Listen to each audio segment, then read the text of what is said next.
아마 우리 아이들의 사회성 부분, 친구 관계 부분에 대한 고민도 굉장히 크시리라고 생각을 해요. 어떻게 짐작할 수 있냐면요. 우리 어머님들 해마다 상담 주간 되시면 상담 신청하시잖아요. 근데 그 상담 신청서에 보면 주요 상담 요청 내용을 기재를 하게 되어 있거든요. 거기에 보면 1번이 당연히 학습적인 부분입니다. 예를 들어 뭐 수학이 너무나 지금 기초가 안 되어 있다라거나 혹은 영어 학원을 다니고 있는데 지금 이렇게 하는 게 맞는지 모르겠다라고 하는 그런 학습의 디테일한 부분들을 물어보길 원하시는 분들이 가장 많으시고요. 2위가 바로 친구 관계입니다. 사회성이 염려돼요. 우리 아이가 사회성이 너무 부족한 것 같아서 늘 걱정이에요. 혹은 친구들 사이에서 이런 어려움이 있었는데 어떻게 해결해야 될지 모르겠어요 라고 하는 말씀을 진짜 많이 주시거든요. 여기서 말하는 협상의 기술이라고 하는 건요, 사실 우리 아이들이 뭔가를 얻거나 잃게 되는 그런 계약의 문제가 아니고요. 교실 안에서 의견을 조율해가는 과정을 경험을 해야 되는데 이것들을 이제 달리 표현해서 협상의 기술이라고 한 거고요. 우리 아이들이요, 정말 사람마다 다 생각이 다르잖아요. 교실 안에 아이들도 같은 순간, 같은 과제, 같은 활동을 하면서도 모두 다 다른 생각을 하고 모두 다른 자기만의 그런 바라는 희망사항이 있게 마련이에요. 그래서 우리 친구들이 교실 안에서 혼자 자기 과제를 할 때는 큰 문제가 없어요. 잘하는 아이들, 또 빠르게 하는 아이들, 열심히 하는 아이들, 또 그렇지 않은 아이들 모두 자기만의 색깔, 자기만의 결과물을 만들어내는데 문제는 교실 안에서는요, 하루에도 정말 많은 반드시 조율을 거쳐야만 되는 상황들이 생긴다는 거예요. 가깝게는 선생님께서 짝꿍과 같이 이 그림을 완성하세요 라고 하는 과제를 주시기도 하고요. 모든 친구들끼리 사절지에 우리 모든 신문, 역사 신문을 만들어 보세요 라는 그런 활동을 주시기도 하고요. 한 분단 친구들끼리 그날의 복도 청소를 같이 해야 되는 상황도 생기고요. 또 체육을 맡은 친구들은 체육 시간 전에 미리 체육 기구들을 꺼내놓거나 정리하는 역할을 맡기도 해요. 즉 혼자 하는 활동에 비해서 여럿이 같이 해야만 되는 활동들이 정말 많은 곳이 교실이고요. 우리 아이들이 단순히 공부, 교과서의 내용을 배우러 가는 게 아니라 그 안에서 여러 가지 경험들을 통해서 서로 의견을 조율하는 걸 배워가는, 경험해가는 그런 소중한 시간이다라고 생각을 한다면 우리 친구들에게 가장 필요한 기술을 알려드리고 싶습니다. 바로 경청이에요. 경청. 잘 듣는 것. 경청이 잘 되는 친구들은요, 어떻게 평가받냐면 저 친구는 배려심이 많아. 저 친구는 나를 이해해줘. 저 친구는 나를 배려해줬어. 나도 저 친구를 배려해줘야지 라고 하면서 사실 많은 친구들이 내 얘기를 잘 들어주고 나를 배려해주는 친구를 원하고 그 친구와 있을 때 편안하다고 느끼거든요.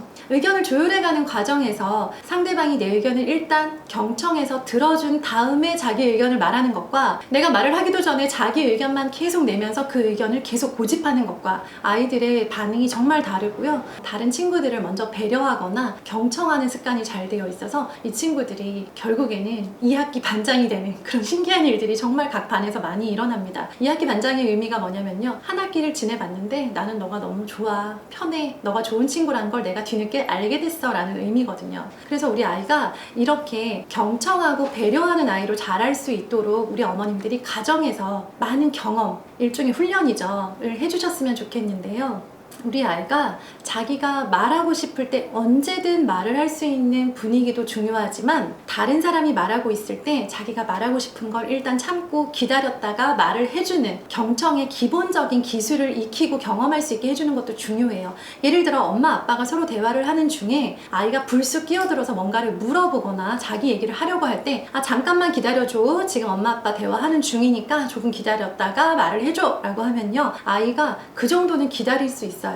이런 경험이 있는 친구들은요, 학교에서 선생님이 말씀하실 때 기다릴 수 있고요, 친구들이 자기 의견을 말할 때 기다리면서 들어줄 수 있고, 그게 끝나고 났을 때 자기 의견을 말하는 것들이 하나도 힘들거나 불편하지 않는데요. 반대로 말하자면 아이가 말을 하고 싶을 때, 자기 의견을 내고 싶을 때마다 그것들을 항상 아이가 원하는 대로만 해주는 경우에는요, 아이가 나중에 학교에 갔을 때 선생님이 말씀하시는데 자기가 생각나는 걸 툭툭 그냥 아무런 제재 없이, 아무런 기다림 없이 막 말을 하거나, 혹은 친구들이 말을 하고 있는 중에 그 말을 막 잘라가면서 자기가 하고 싶은 말만 계속 되풀이해서 결국에는 친구들의 눈살을 찌푸리게 만드는 경우들이 정말 많아요. 그래서 우리 어머님들, 우리 아이가 그래도 친구들에게 사랑받고 인정받고 인기 있는 아이가 됐으면 좋겠다 라고 하실 때는요, 뭔가 거창한 것을 하시기보다는 잘 듣는 아이, 그리고 들었을 때 그 모습을 칭찬해주는 부모님이 되셨으면 좋겠다라는 생각을 합니다. 그리고 더불어 협상의 기술을 위해서 첫 번째 말씀드렸던 건 배려와 경청이고요. 두 번째는 결정권, 아이에게 결정권을 가지게 해주시라 라는 말씀을 드리고 싶습니다.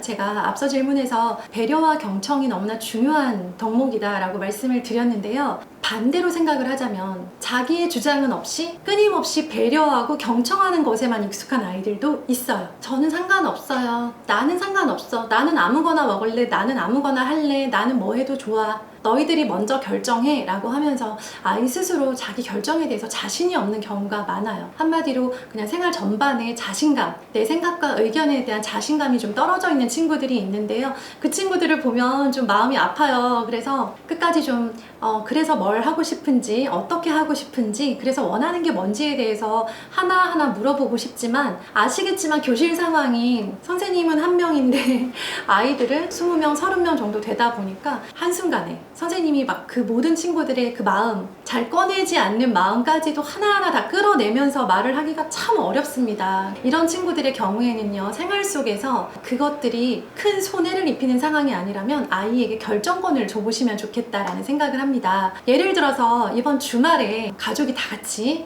외출을 한다고 할게요. 야외로 나갈 때는 어디로 갈지를 먼저 결정을 해야 되겠죠. 그럴 때 너가 결정해 라고 아이한테 강요하는 건요, 아직 그런 결정의 경험이 부족한 아이한테 상당히 부담이 될 수 있어요. 그럴 때는 가족이 모두 한 군데씩 자기 의견을 내볼 수 있는 거죠. 아빠는 등산을 가자고 하고, 엄마는 쇼핑몰에 가자고 하고, 아이는 공원에 가자고 하고, 동생은 워터파크에 가자고 할 수 있겠죠. 그랬을 때 이 아이한테 모든 걸 다 결정하게 만드는 게 아니라 이것들의 의견을 조율하면서도 아이도 자기 의견 한 가지를 내볼 수 있도록 그렇게 기회를 주시고요. 그 다음에 큰 결정 아닌 거 있죠. 진짜 이건 너무 사소한 결정인데 누군가는 꼭 반드시 결정을 해야 되는 거. 저는 그걸 푸드코트의 자리 잡기의 사례를 통해서 많이 생각을 해봤는데요. 우리 부모님들이 식당에 가시거나 푸드코트에 들어가면 우리 가족이 먹을 자리를 잡아야 되잖아요. 그곳이 주인이 어느 곳에 앉으세요 라고 결정을 해준 상황이 아니라면 우리 가족이 편한 곳에 앉아야만 되는 상황, 아무 곳에나 앉아도 상관없는 상황이라면 어느 자리에 앉을지를 우리 아이한테 결정하게 해주시는 거예요. 그럼 아이도 생각을 하겠죠. 이쪽 창가가 좋을까? 가운데 자리가 좋을까? 물이 있는 곳이 가까운 곳이 좋을까? 라고 하면서 아이 나름대로 여기저기를 비교해 본 후에 어느 한 군데를 고르게 될 거고요. 그렇게 골랐는데 우연히 그곳이 굉장히 시끄러운 곳이거나 화장실 옆이거나 하면서 어떤 그 결정, 선택이 만족스럽지 못할 수도 있어요. 그런데 그렇다고 하더라도 그게 우리 아이의 인생이나 우리 가족에게 어떤 큰 손해를 입히지 않는 상황이잖아요. 그렇다면 아이가 결정한 것을 따라주고, 이 자리는 이렇게 해서 골랐구나. 이런 점은 좀 아쉽지만 이런 점에서는 참 좋은 것 같아. 라고 하면서 아이가 결정한 것들, 선택한 것들에 대해서 부모님이 긍정적인 피드백을 해주시면서 그런 과정에서 우리 아이들이 점점 더 중요하거나 큰 결정을 내릴 수 있는 스스로를 믿는 마음을 가질 수 있도록 우리 부모님이 다양한 경험들을 심어주셨으면 좋겠습니다.